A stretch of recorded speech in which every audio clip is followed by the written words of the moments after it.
guys. So ayan guys, maggigisa ako ngayon ng gulay. Ayan, so ilagay natin ang bawang, sibuyas.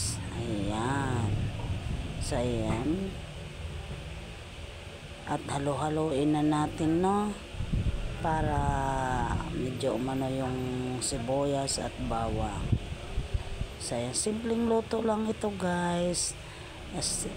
Super tipid, konting ano lang. Ayan, simpleng luto ng lola nyo. Ayan, lagay na natin ang karne. So ganyan lang guys, konting karne lang yan guys. Ayan. Ayan, so kita nyo naman, no, halo-haloin muna natin saglit. Ayan. Ayan, ganyan lang guys, ganito lang ako magluto, simpleng ano lang para makatipid lamang, kasi alam niyo na sa sobrang dami namin guys, kailangan talaga ng tipid. So ayan na, nilagay ko na ang sitaw. Kamusta kayong lahat? Magandang umaga sa inyo.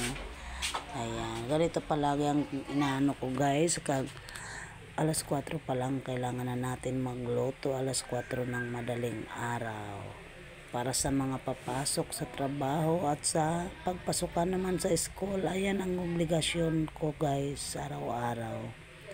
So ayan lang guys, konting ano natin. Ayan, luto na guys. Sana nga, kamusta kayong lahat? Kamusta mga lolas? Ayan ha, narinig nyo naman yan guys, pasensya na kayo, medyo ano lang dito, maingay lang sa amin ng konti, kaya ganon talaga, maingay ang kapitbahay namin.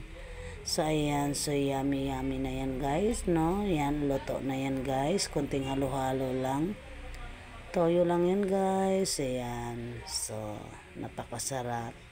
Hindi ko yan nilagyan ng asin, toyo lang. Wala nang iba at wala na rin bitchin yan, kundi toyo lang talaga. Ayan, so luto na yan. Na ano natin yan, medyo okay na yan. Huwag natin masyadong lutuin para hindi maano. Ayan, nasarap na yan guys para sa amin. So ayan. Yum. Haluin natin. Halo-halo. Ayan, halo-halo, puto lalo. Ayan, kamusta kayong lahat? Kamusta kayo? Ayan, halo-halo yan. Kain-kain na guys. Ano? Ayan na. Sus, napakasarap yan guys. Maraming salamat. God bless.